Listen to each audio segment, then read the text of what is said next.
Hello everyone, welcome back to the channel. आज की हमारी ये वीडियो बहुत इम्पॉर्टेंट और इंटरेस्टिंग टॉपिक पर रहने वाली है। अभी हाल ही में पाकिस्तान ने अपना नया पॉलिटिकल मैप जारी किया है और जो पहले से ही हम सीमा विवाद चीन और नेपाल के साथ पहले से ही फेस कर रहे हैं, उन्होंने भी अपना मैप जारी किया और भारत के कुछ क्षेत्रों को अपने मैप में दर्शाया। तो उसी नक्शे कदम पर पाकिस्तान ने भी चलना शुरू कर दिया है और अब अपना नया पॉलिटिकल मैप जो जारी किया है उसमें भारत के कुछ क्षेत्रों को दर्शाया गया है। तो इसी के बारे में हम बात करने वाले हैं, कौन कौन से क्षेत्र हैं जिसको दर्शाया गया है, उसका हिस्ट्री क्या रही है। हिस्ट्री भी देखनी ज़रूरी है क्योंकि तभी हम कह सकते हैं ना कि वो क्षेत्र भारत से बिलोंग करता है या पाकिस्तान से। ठीक है, तो चलिए स्टार्ट करते हैं। सबसे पहले देखें तो कॉन्टेक्स्ट क्या है इसका, क्यों अभी बात कर रहे हैं, क्योंकि पाकिस्तान सरकार ने देश का नया राजनीतिक नक्शा जारी किया है। इस नक्शे में जम्मू कश्मीर और सियाचिन पर तो उसने अपना दावा जताया ही है। इसके अलावा सर क्रीक रेखा पर स्थित गुजरात के जूनागढ़ पर भी दावा ठोक दिया है। और जम्मू कश्मीर पर जैसा हमेशा ही पाकिस्तान अपना दावा करता है, उसके साथ लद्दाख को भी पाकिस्तान के अंदर दर्शाया गया है इस मैप में। और ये तो खैर हमेशा ही डिस्प्यूटेड एरिया रहता है, लेकिन अभी ऐसा पहली बार हुआ है कि गुजरात में जो जूनागढ़ है उसको भी पाकिस्तान ने अपने मैप में दर्शाया है।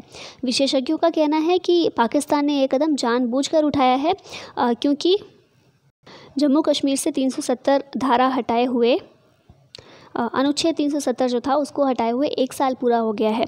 तो उसी के जवाब में पाकिस्तान ने ये कदम उठाया है, ऐसा विशेषज्ञों का कहना है। तो ये देखते हैं पाकिस्तान का मैप। देखिए, ये नया मैप जारी किया गया है। इसमें जम्मू कश्मीर का एरिया भी आता है, सियाचिन आता है, लद्दाख के एरिया को भी पाकिस्तान ने अपने अंदर ही दिखाया है। और इसके अलावा आप साइड में देख रहे होंगे ग्रीन कलर की बाउंड्री जो आपको दिखाई दे रही है इंडिया के मैप में गुजरात में, ये है जूनागढ़ और इसको भी पाकिस्तान ने अपने मैप में दर्शाया है। यहाँ पर आप लोग देख सकते हैं, क्लोज व्यू इसका देख सकते हैं। तो जूनागढ़ और मनवादर ये 2 जगह हैं जिनको पाकिस्तान ने अपने मैप में शो किया है। और आप देख सकते हैं गुजरात के अंदर ये आता है, कहीं से कहीं तक भी पाकिस्तान की सीमा से नहीं लगता है। और इसकी हिस्ट्री भी ऐसी रही है कि भारत का पार्ट ही हिस्ट्री में ये बना था, लेकिन क्योंकि पाकिस्तान को कहाँ चैन है तो इसीलिए ये फिर से एक नया कॉन्फ्लिक्ट या फिर हम कह सकते हैं बचकानी हरकत की गई है पाकिस्तान के द्वारा फिर से, हमेशा की तरह ही। तो अब देखते हैं भारत और पाकिस्तान के दावे अलग अलग हैं, इसमें दोनों का क्या क्या कहना है। तो गुजरात का जूनागढ़ और मनवादर को सन 1948 में जनमत संग्रह के बाद भारत में शामिल कर लिया गया था। पाकिस्तान की नज़रें यहाँ मौजूद खनिज संपदाओं पर हैं। ये खनिज संपदाओं के लिए बहुत अच्छा, बहुत बड़ा भंडार है। ठीक है, जूनागढ़ और मनवादर ये दोनों ही जगह, तो इसी के लिए पाकिस्तान कोशिश करता है, इस तरह की कोशिशें कर रहा है क्योंकि पाकिस्तान की नज़रें यहाँ की खनिज संपदाओं पर है। पाकिस्तान के विदेश मंत्री शाह महमूद कुरैशी के मुताबिक सर क्रीक पर भारत जो दावा करता था नक्शे में, उसे अब खारिज कर दिया गया है। पाक का दावा है कि उसकी सीमा पूर्वी तट की ओर है, जबकि भारत का दावा है कि यह पश्चिम की ओर है। तो सर क्रीक के बारे में बताया गया है, इसके बारे में हम आगे देखेंगे। लेकिन यहाँ अभी हम बात करें जूनागढ़ और मनवादर की, तो भारत में इसको शामिल किया गया था 1948 में ही से भारत का पार्ट है ये, लेकिन पाकिस्तान ने अभी इनको अपने अंदर दिखाया है। अब हिस्ट्री देखें जूनागढ़ और जूनागढ़ की हिस्ट्री देखते हैं कि भारत में विलय का क्या इतिहास रहा है। तो आज़ादी से पहले की बात करें तो जूनागढ़ पर नवाब का शासन था। और क्योंकि हम जानते हैं कि अंग्रेज़ों ने जब भारत में जो स्वतंत्रता के लिए अधिनियम लाए थे 1947 का, उसमें जितने भी रजवाड़े थे, जितनी भी रियासतें थी, जितने भी राज्य थे, उन सभी को ये आज़ादी दी गई थी कि वो चाहें तो भारत में शामिल हो या वो चाहें तो पाकिस्तान में शामिल हो सकते हैं या फिर वो चाहें तो आज़ाद भी रह सकते हैं। तो पूरी ऑटोनॉमी दी गई थी। तो सरदार पटेल जी, आयरन मैन ऑफ इंडिया, उनके चलते ज़्यादातर रियासतें ऐसी थी जो भारत में पहले से ही शामिल हो गई थी, एग्रीमेंट हो गया था। लेकिन कुछ रियासतें थी जिन्होंने प्रॉब्लम क्रिएट की थी, जैसे उनमें जम्मू कश्मीर आती है, हैदराबाद आता है, जूनागढ़ भी उनमें से एक था। तो यहाँ की क्या कहानी थी कि 15 सितंबर 1947 जूनागढ़ के नवाब ने पाकिस्तान में विलय का फ़ैसला किया। क्योंकि फ़ैसला पूरी तरह से नवाब के ऊपर था, तो इसीलिए उन्होंने फ़ैसला किया कि हम पाकिस्तान में शामिल होंगे। इस फ़ैसले से जूनागढ़ की जनता भड़क गई, क्योंकि जनता नहीं चाहती थी कि पाकिस्तान में जूनागढ़ को शामिल किया जाए या जूनागढ़ पाकिस्तान का हिस्सा बने, ऐसा जनता नहीं चाहती थी। नवाब ने विलय का फ़ैसला किया और क्योंकि जनता भड़क गई इससे, तो राज्य के कई हिस्से में नवाब के शासन के खिलाफ लोग उठ खड़े हुए। इससे नवाब अपने परिवार के साथ कराची चले गए और अब क्योंकि नवाब ही कोई नहीं रहा तो इसके बाद सरदार पटेल ने पाकिस्तान से जूनागढ़ के विलय की मंजूरी को रद्द करने और जनमत संग्रह कराने को कहा। जनमत संग्रह मतलब कि लोगों की राय जानना, लोग मत करेंगे कि उन्हें कहाँ रहना है, भारत में या पाकिस्तान में, क्योंकि नवाब तो अब रहे नहीं फैसला लेने वाले, वो तो भाग गए थे। जब पाकिस्तान ने इसके लिए इनकार कर दिया तो सरदार पटेल ने 1 नवंबर 1947 को जूनागढ़ में भारतीय सेना भेज दी। इसके बाद उसी साल दिसंबर में वहां जनमत संग्रह हुआ जिसमें 99% लोगों ने भारत में रहने का फैसला किया। फरवरी 1948 को जूनागढ़ भारत में शामिल हो गया। तो इस तरह से कुछ जूनागढ़ भारत का हिस्सा बना। तो पाकिस्तान के किसी दावे का सवाल ही नहीं उठता है यहाँ पर। फिर जूनागढ़ की तरह जो मनवादर जो क्षेत्र है ये भी भारत में शामिल हुआ 15 फरवरी को। इसकी कुछ स्टोरी देखें, इतिहास देखें तो जूनागढ़ की तरह ही मनवादर में भी 22 अक्टूबर 1947 को भारत ने सत्ता संभाल ली और भारतीय पुलिस बल मनवादर पहुंच गया।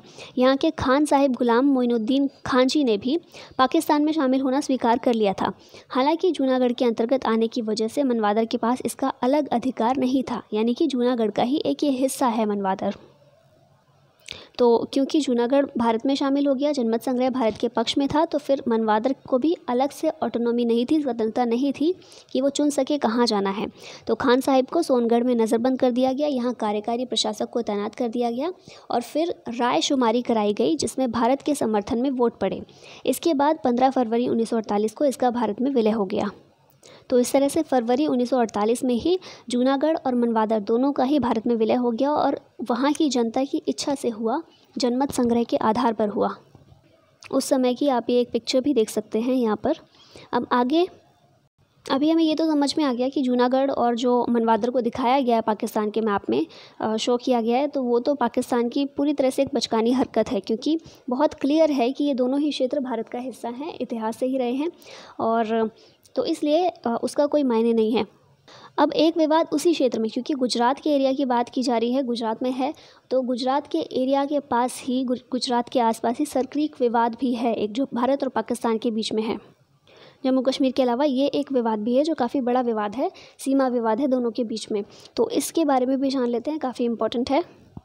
तो सर क्रीक कच्छ मार्शलैंड के रण में भारत और पाकिस्तान के बीच विवादित पानी की एक 96 किलोमीटर लंबी पट्टी है। जल की इस धारा को मूल रूप से बाण गंगा के नाम से जाना जाता है। ठीक है, तो सर क्रीक ये कोई ज़मीनी क्षेत्र नहीं है, बल्कि एक जल सीमा के बारे में यहाँ बात की जा रही है, जिसे बाण गंगा के नाम से जाना जाता है। सर क्रीक सीमा रेखा का यह नाम एक ब्रिटिश प्रतिनिधि के नाम पर रखा गया था। सर क्रीक की यह धारा पाकिस्तान के सिंध प्रांत को गुजरात के कच्छ क्षेत्र से विभाजित करती है। मतलब ये दोनों प्रांत जो हैं, सिंध जो पाकिस्तान में है और गुजरात जो भारत का है, इन दोनों के बीच में ये स्थित है सर क्रीक और दोनों को विभाजित करती है। और ये जो बाण गंगा के नाम से जिसे जानते हैं, अरब सागर में ये जा गिरती है। स्वतंत्रता से पहले यह प्रांतीय क्षेत्र ब्रिटिश भारत के बॉम्बे प्रेसिडेंसी का भाग था। वर्ष 1947 में भारत की आज़ादी के बाद सिंध पाकिस्तान का हिस्सा बन गया, जबकि कच्छ भारत का ही हिस्सा रहा। ठीक है, तो पहले सिंध और कच्छ ये दोनों ही ब्रिटिश भारत में बॉम्बे प्रेसिडेंसी का हिस्सा थे, लेकिन क्योंकि विभाजन हुआ उसके बाद सिंध पाकिस्तान का भाग बन गया और कच्छ ये भारत का ही पार्ट रहा। तो इन दोनों के बीच में किस तरह से डिवीज़न किया जाए, किस तरह से विभाजन किया जाए, इसके लिए सर क्रीक को आधार बनाया गया।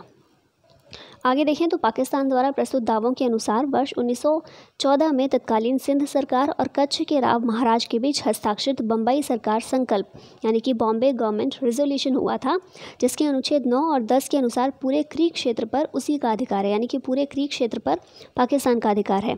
इस संकल्प पत्र में इन दोनों क्षेत्रों के बीच की सीमाओं को सीमांकित किया गया। इसमें क्रीक को सिंध के हिस्से के रूप में शामिल किया गया है। तब से क्रीक के पूर्वी भाग की सीमा को ग्रीन लाइन के रूप में जाना जाता है। अभी हम मैप में देखेंगे तो और क्लियर होगा आपको।